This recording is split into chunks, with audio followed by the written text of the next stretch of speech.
Okay, then I have to repeat everything. Okay, I was just saying that you had beautiful sessions, and Professor Yugo Shibagaki is chairing the jury for the young fellows on stage together with Jean-Sébastien Sylvestre, Jeanne-Lie Samuel, and Olivia Lenoir. I can say that there were 3 candidates. The prize is an airline tickets and 2 weeks hotels in Japan. They had to make presentations for a project, and it's my pleasure to give the microphone to Professor Shibagaki, and he will tell us what the jury decided. Okay, Yugo? Thank you. Thank you. Hello, everyone. My name is Yugo Shibagaki. I live in Yokohama, which is in the suburbs of Tokyo. And right now we are being hit by the typhoon. I don't know how the weather is like in Paris. I've never been to Paris. I wish I could go there in the future. It's cloudy or sunny in Paris right now? It's sunny, Yugo, and next year we will do it in Paris. You will have to come.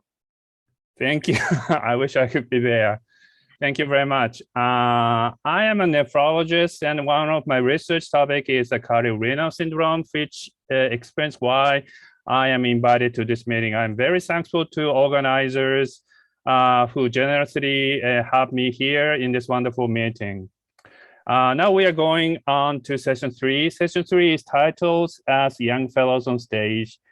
Dr. Members already told that there's several young fellows who applied for the travel grant to Japan to visit facility in Japan for research and cross-communication purposes. Doctors Sylvestre, Lenoir, Dr. Samuel, and I acted as juries evaluating the applications, including their backgrounds and the objective of the visit. And we selected 2 winners. Can I, Yeah, I think you can. Okay, go on. Yeah, you can go on. Yeah, Okay. One winner is here, and the other one we have a video on his presentation. Okay, and one of the winner is Benjamin Deniau. Am I pronouncing anything right? I don't know. Perfect. Perfect. Okay. And the second one is Nabila Bouatia-Naji. Maybe my pronunciation is too bad, but I really congratulate the 2 young fellows. Okay. She said you had a good presentation. Thank you very much. Okay, so I would like them to make presentations right now. And the first speaker is Dr. or Mr. Benjamin Deniau. Benjamin, please go ahead and make presentation. Thank you. Then his presentation is on video because he could not attend. Oh, okay. And François Després is running the video. Hello, everyone. My name is Benjamin Deniau. I am physician in critical care. I work in Lariboisière Hospital and I work in INSERM Unity 942, directed both by Professor Alexandre Mebaza. During my PhD, I worked on DPP3, a potential biomarker in acute heart failure. I am happy to present you our project of partnership between Professor Naoki's team in Japan and Professor Alexandre Mebaza's team in France, entitled Great ECMO Study.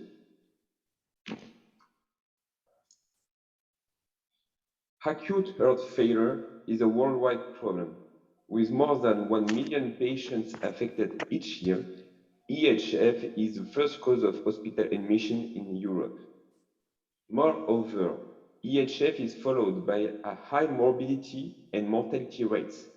The 1-year mortality for acute heart failure is up to 20 to 30%.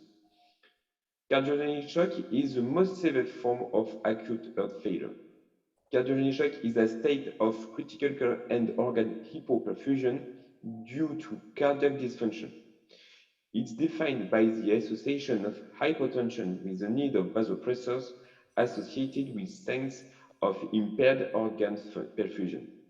Cardiogenic shock complicates 5 to 10% of acute coronary syndrome and is associated with a high mortality rate up to 40 to 60%.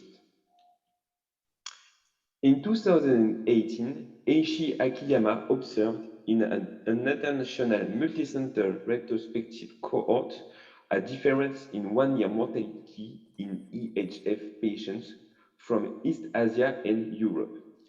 80,202 patients were admitted in emergency department for EHF. 56% of patients were from Europe and 44% from East Asia. Each patient were followed during 1 year after admission. The Kaplan-Meier curve represents the evolution of survival rate after admission during 1 year.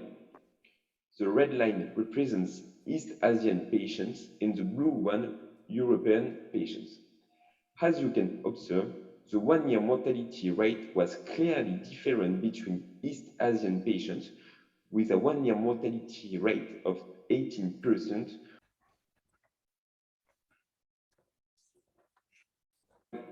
80-day mortality.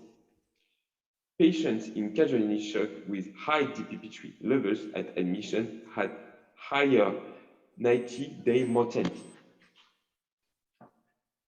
So, the objective of the Great ECMO study is to develop an international partnership between Professor Naoki Sato, the coordinator of ACLS in Japan, and Professor Alexandre Mebaza Research Laboratories to set up blood plasma samples for biomarkers measurement from cardiogenic shock patients with ECLS. The project of Great ECMO study is an international multi-center and prospective study where severely ill cardiogenic shock patients in ICU are admitted for ECLS. Blood plasma biomarkers will be measured at 2 time points. When ACLS is initiated and 72 hours after the initiation of ECLS. We plan to include 100 patients in each cohort, Japan and France. What are the perspectives of Great ECMO study? Perspectives of Great ECMO study are various. The first one is to measure at early 2022 plasma biomarkers in both cohorts. The second is to compare metabolomics and outcomes between Japanese and French refractory cardiogenic shock patients. Several biomarkers will be studied, notably GPPD peptide-3. Thanks to measurement, we hope to identify the most severe cardiogenic shock patients to quickly optimize therapeutics. Finally, to share results of biomarker measures with Professor Naoki Sato's team and to publish them in scientific journals. I am very happy and proud to be one of the winners of this contest, which will allow me to stay 2 weeks in Japan to lead this exciting project. Thank you to the jury and thank you all for your attention. Okay, thank you, Benjamin. And I suppose this presentation is closed to discussion or comments. I suppose the presenter is not here, right? Oh, he's not here. However, the presenters of the next presentation is here. If you like, we can. Oh, okay. Okay, so I'm going to the next presentation. Next speaker is Nabila Bouatia-Naji, if I'm pronouncing right.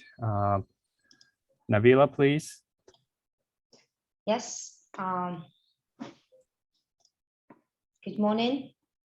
Thank you for this opportunity to share with you my research, and I'm really glad that you were selecting my projects to be part of this a very nice prize. So my name is Nabila Bouatia-Naji. I'm a research professor at the INSERM, and I work in the park, so the other partner of this symposium, and I work on genetic investigation of cardiovascular diseases that are predominant in women. So very few words about cardiovascular disease. Everybody's convinced here it's the #1 killer in Europe and also in Japan. These are estimations of mortality from recent statistics. But we also know that this is something that affects both men and women without no distinction. It's even from a recent study based on European data, cardiovascular disease is about almost half of the causes of mortality compared to breast cancer, for instance, that we know is very highly aware among women about this risk. It's much, much larger for cardiovascular disease. And there is definitely something missing about making women aware about their cardiovascular risk in the population in general. And we also know, my colleagues in the park know this very well, inflammation is key in cardiovascular disease. The reminder about this plaque formation and thrombosis is very important. But we also know that there are many forms of cardiovascular disease that are different, that cardiovascular disease is diverse, and you can have sometimes some very underdiagnosed conditions. You can have secondary hypertension due to hormonal disorders, but also you can have bad responders and also some unexpected events happening in a proportion of the population that is supposed to be at lower risk. So this is actually the case for two diseases that are the subjects of my research. This fibromuscular dysplasia is a formation of stenosis that happens most of the time in medium-sized arteries. The carotid renal artery is highly well characterized. This is maybe why FMD is very well known in nephrology community. And also spontaneous coronary artery dissection. This is a rare form of coronary acute coronary syndrome. So these are under-investigated arterial causes of important cardiovascular disease. For example, they have a lot of shared clinical and epidemiological data. For example, you can, when you do a screening for arterial deformation in SCAD patients, almost 1 out of 2 patients will have FMD that was asymptomatic and will be identified following the SCAD diagnosis. They also share the characteristics of having very few classical risk factors. There is no obesity, there is no dyslipidemia. This is very misleading for making a proper diagnosis, but also this complex genetic mode of inheritance. These are not rare diseases that you can find in families and do screening that like the case of Marfan or Lois-Dietz syndrome. These are very more common than these rare syndromes, and they have the particularity of having the impact of both rare and common genetic variation. One striking feature is that 80 to 90% of those patients are women for an unknown reason, and they are around middle-aged women. FMD can be the cause of renal hypertension in up to 10% of cases, and sometimes diagnosis can happen almost 10 years later, which is very challenging for controlling the hypertension and blood pressure. For example, SCAD represents almost a third of myocardial infarction if you look at women under their 60s with no risk factors. And there is a form of SCAD that is peripartum that is rare. It's only 4 to 10% of SCAD cases, but it's still a condition that is need to be screened in the peripartum when it's about cardiovascular risk in this fragile population. And most importantly, this is the subjects of my investigation, physiopathology and genetic causes are poorly characterized. So this is the global objective of my research in the lab. We want to investigate comprehensively the genetics of FMD and SCAD through the study of large and precisely diagnosed cohorts of patients. This is a very challenging point because people can not be aware about the specificities of SCAD. We want to collaborate with individuals who are really aware about their particularities. This will help us identify biological mechanisms that impair the loss of arterial integrity that we observe in those stenosis or dissection and hematoma formation, for example. And we are specialized in genetics, but also gene regulation of these genes and the consequences of those impairment on vascular cells and arterial function. So my aim here is to fill in an important existing gap in the investigation of female-specific cardiovascular disease through the study of SCAD and FMD. So very quickly, I'm sharing with you some of our recent results. This is really a work in progress. We have a paper that is in press about FMD genetics, but this is the summary of a Manhattan plot. For those who are not familiar, we represent chromosomes with dots representing every single variation that we have tested, in this case, controlled study. We are talking about a bit less than 2,000 cases and 10,000 controls. We found that heritability is quite important, about 40% for SCAD, which is expected given its really specificity as a form of cardiovascular disease. But we also observed many loci in different parts of the genome. And what is really exciting is that we see new mechanisms that were not described before. So the black ones are the one that we already knew from previous studies. This one is the one that we identified in the team before. We know, for example, that we have some genes involved in blood coagulation, which is new, and also calcium transport. That means that the contraction of the arteries is important mechanisms for both FMD and SCAD, but also the composition of the extracellular matrix with fibrillin locus here, one of the hits associated with the risk for SCAD. But interestingly, we see that many of these loci are shared with the genetic loci described previously for blood pressure, but also coronary artery disease. And this is something I just want to share with you this morning that is very particular about genetics of SCAD.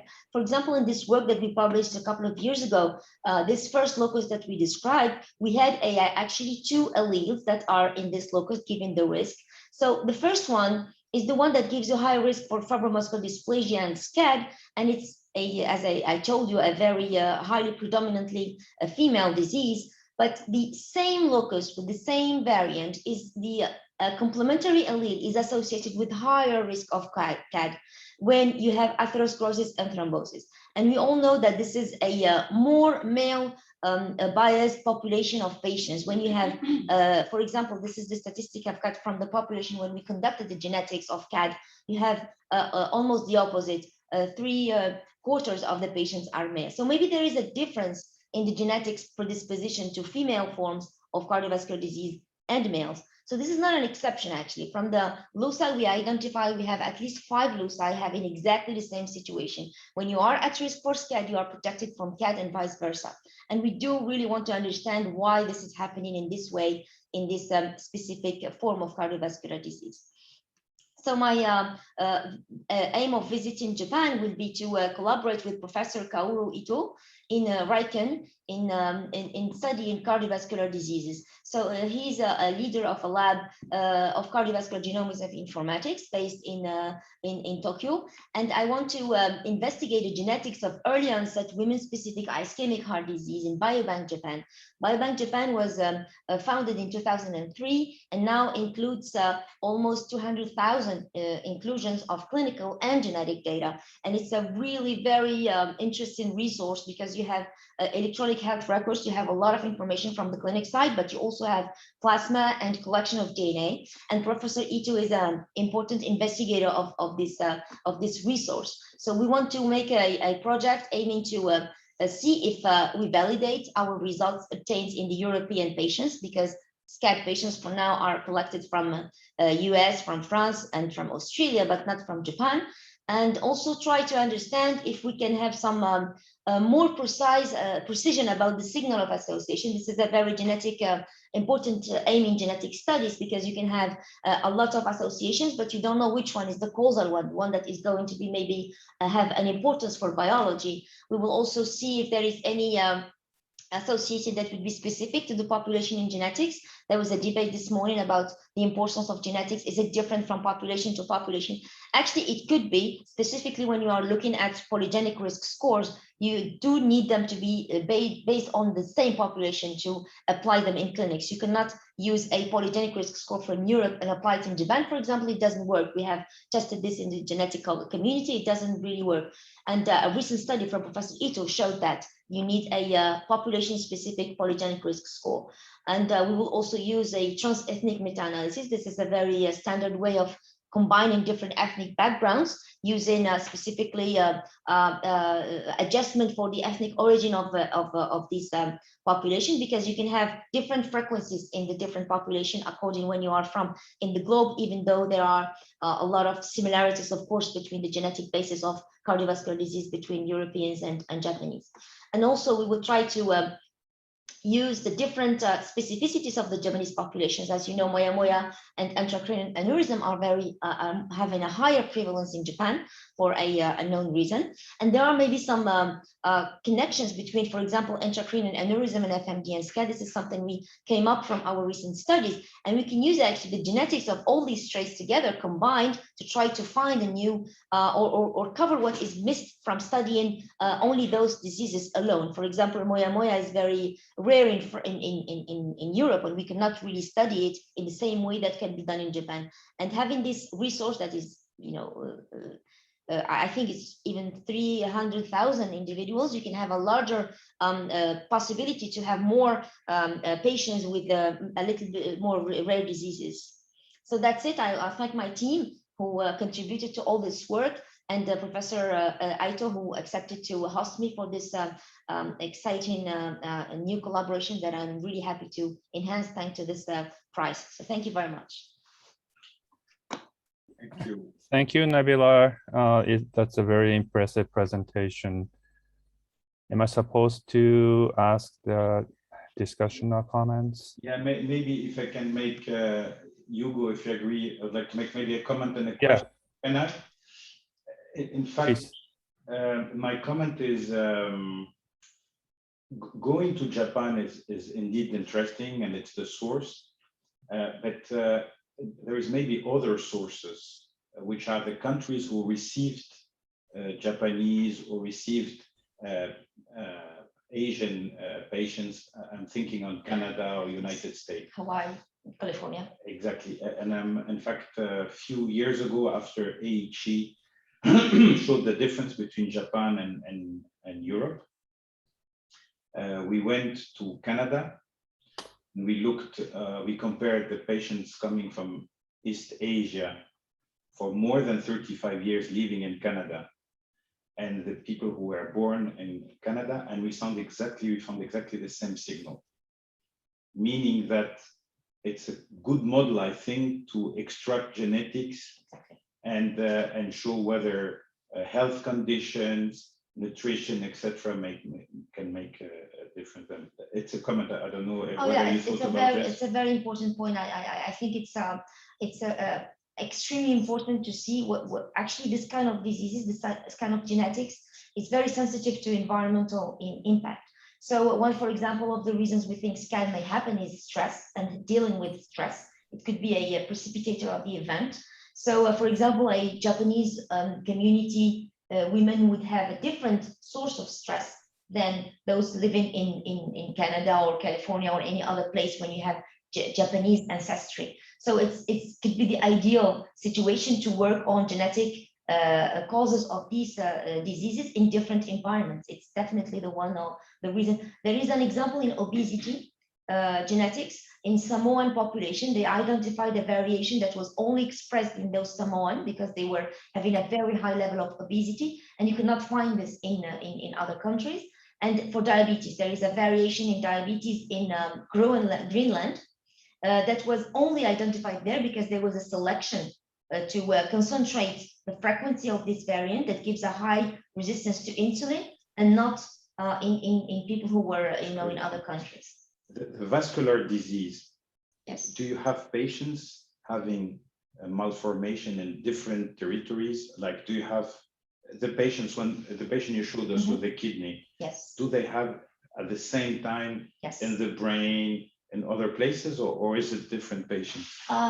For muscular dysplasia, for FMD, it's still almost 2/3 would have two sites affected. Okay. So if they come through the renal entrance, we found in most of the time in the carotid as well. Mm-hmm. Sometimes when they come from the stroke events, unfortunately, it's after the stroke that they get the diagnosis of having also FMD in renal. Mm-hmm. And for SCAD, it's the same story. They may have renal most of the time, but they can also have in carotid. So it's a multi-vessel disease. The mystery is why it's manifesting first in the carotid to give a stroke, and in the kidney to give this. It's maybe about the local fragility, maybe it's developmental. There is a different origin of development for those arteries. So something we work on when we look at those genetic loci that come in from the association. Is there any difference in the development? Yeah. So, okay. Congratulations. Thank you very much. Thank you for the very great discussion. Any other comments or from anyone? So is it known that okay, so this is the end of session 3. Thank you very much. Yeah, thank you, Hugo. And again, I think Can I say, Hugo, on your behalf, that the three candidates were really very, very good? And, right. And really, you selected the two. What I deeply hope, I will tell you in a minute the history of this meeting, but I deeply Okay. hope that we could repeat this the next year. And I hope in the two directions.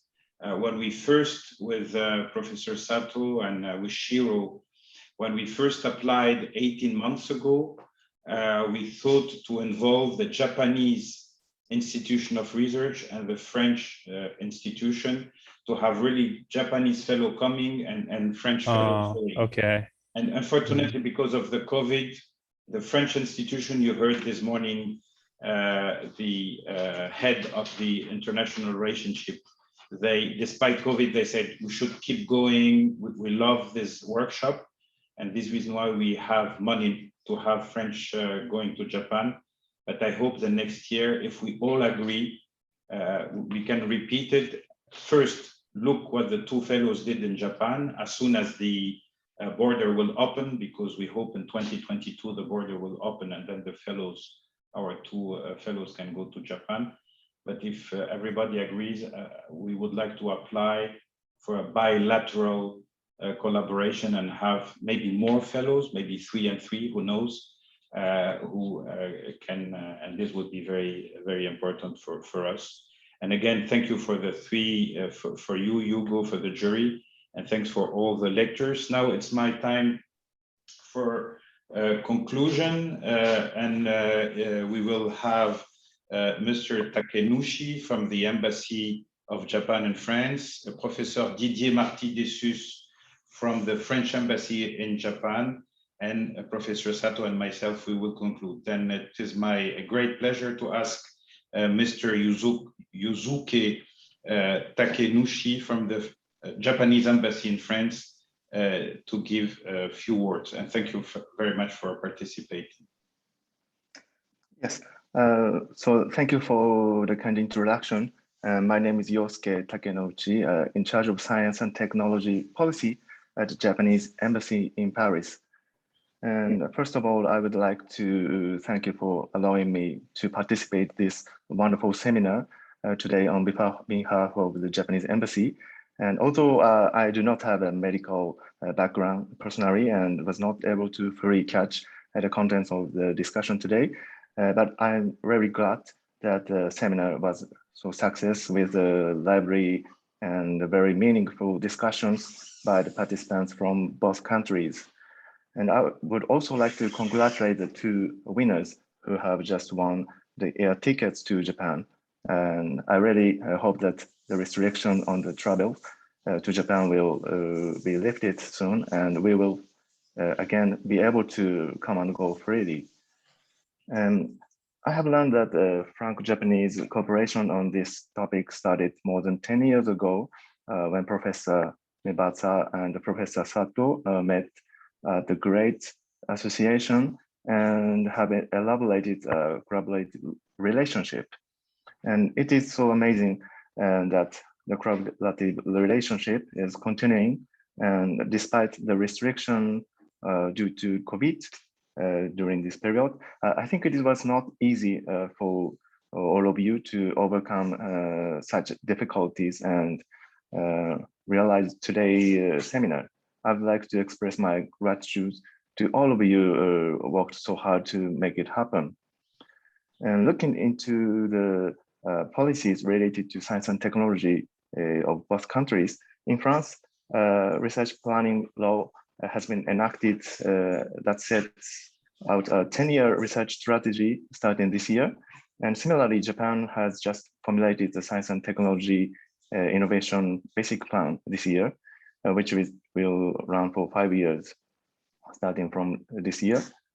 And the main pillars of both plans and laws include social transformation and strengthening of research capabilities, and also the education and human resource development.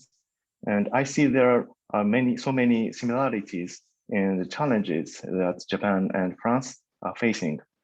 So from such a perspective, the promotion of the exchange of the researchers is very important issues for both Japan and France. So our embassy would like to continue to provide any necessary support for those cooperations. And lastly, I hope that today's seminar will serve as an opportunity to further develop the cooperative relationship in this research domain. Thank you very much. Thank you, Dr. Takenushi. Thank you so much for this very, very nice and kind word. Now it's the turn for Professor Marty Dessus to give a few words. Thank you for giving me the floor. Dear Professor Sato, dear Professor Mebaza, dear Councillor Takenushi, the researchers, ladies and gentlemen. My name is Didier Marty Dessus, and I am the Councillor for Science Technology recently appointed at the embassy here in Tokyo. It's for me, of course, a real honor and pleasure to attend these concluding remark sessions, and which gives me the opportunity to point out the strong cooperation between your two institutions, and that I understood that you initiated more than 10 years ago, I guess. So it's really congratulations for that. So first of all, I would like also to congratulate the teams for the organization of this online joint event. I'm sure that was a great success. I'm not a medical doctor too, and not a biologist, so I didn't attend, but would be very happy to hear that it was a great success. Obviously, I guess you would have preferred to attend this workshop in person. And benefit, of course, to face-to-face discussions, but because of COVID, as mentioned by Councillor Takenushi, it's not easy for mobility between our countries, you know that, of course. But I'm optimist by nature, and I'm sure that within a few months, these exchanges can resume normally. Hopefully, early enough that the two young French researchers that received the prize today, and congratulations to them, could spend a couple of weeks in Japan Institute very soon. In this regard, we would like to say that a few words about the role of my service at the embassy, which globally aims at facilitating, of course, scientific exchanges by different means. I can give just you three main actions that we have at the embassy. Firstly, we cross-promote the Japanese and French research and innovative environment that we want to push, of course, and to help and to support. Secondly, we try to analyze Japanese research in innovation policies, and Councillor Takenushi mentioned the newly released plan for Japan science technology especially. So we follow that. We do some survey in order to, of course, give a feedback to the French government. And then we strive also to initiate new collaboration through seminars and workshops like yours, for instance. And of course, we support academic exchanges of students and researchers, which is one of our most important missions. And speaking about mobility, we are managing at the embassy different tools and different programs. It would be too long to detail, but just to mention two of them. The first one is called BGF, for the acronym in French means Bourse du gouvernement français. In English, it's scholarship by the French government. And it's for Japanese students who like to go to France in a French institution from the bachelor up to the PhD. So bachelor, master, and PhD. And I mention it especially since the next call for mobilities for 2022 will open very soon. So just to let you know that. The other mobility program that we'd like to speak about is called SSHN, in French, Séjour de Scientifique de Haut Niveau, means high-level scientific journey in France, and it's dedicated to Japanese researchers who want to go to France to visit their counterpart, for instance, for a duration from 15 days up to 2 months. So we pay for living expenses and sometimes for round-trip airplane tickets. Of course, in addition to that, we support different scientific events. I can mention, for instance, the last workshop that we support in additive manufacturing, for instance. This was an initiative from the embassy. It was funded. It was co-organized also by the embassy. So we can help in that kind of event, if you will. So I will not give more details right now about what we do because it would be too long, but we are 10 people at the French Service for Science Technology at the embassy, and we have 2 scientific attachés. Her name are Dr. Sandrine Maximilien and Dr. Myriam Baratin, and she will be very happy if you have any question, any project in mind to help you in answering your questions. So, ladies and gentlemen, I will end my talk by an invitation to you all. Of course, you are very, very welcome in the House of France at the French Embassy in Japan anytime. Of course, the situation now is a bit difficult, but I'm sure that despite this situation, we will meet very soon in person. So I would like to wish you very, very successful scientific exchanges, and thank you all for your attention. Merci beaucoup. Arigatou gozaimasu. Thank you, Professor Marty Dessus. Professor Naoki Sato, I would be happy if you can give final words. Okay, thank you very much, everyone. I think it is this meeting is really fantastic and really good communication between the French and Japan. I think is I met the Professor Mebazza more than 10 years ago. I never forget in the ESC meeting at the time, and we talk about an acute heart failure.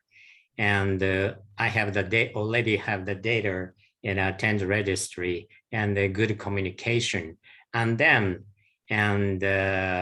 we send your laboratory to our colleague and Dr. Shiro Ishihara and Dr. Takagi and Dr. Akiyama, and continue the collaboration and with Professor Mebazza. I really appreciate, and also Dr. Etienne and Gayat, and he recommended to apply this grant. I think it is a good opportunity to continue the good communication and between French and Japan. And just only one thing that I missed, and the French meal, and because we cannot meet together. So, and maybe next time I serve the Japanese really good meal for you, and until that, by that, and I beat in the COVID in Japan. I try to. Anyway, and thank you very much, and a really nice meeting, and I appreciate attending this such a great meeting to the audience. Thank you. Thank you. I would like, thank you so much. I would like also having that you say thank you to the people who helped organizing this. But before this, I would like to say that the last meal, help me, Professor Sato, if I'm wrong, the last meal Professor Sato had in Paris was in Hotel Crillon, for those who knows, in the best place of Paris, Place Vendôme, Place de la Concorde, sorry, in L'Écrin. Nice. And we had, it was a star Michelin restaurant named L'Écrin, and we had a beautiful dinner with Professor Sato. Then I promise, as soon as the border opens, we will all go to with all the colleagues from Japan. I will organize this in Le Crillon if Professor Sato still agrees. I'm sure he will. It's my pleasure also to thank so much the people who helped organizing. First, Fatima, if you can stand up, Fatima.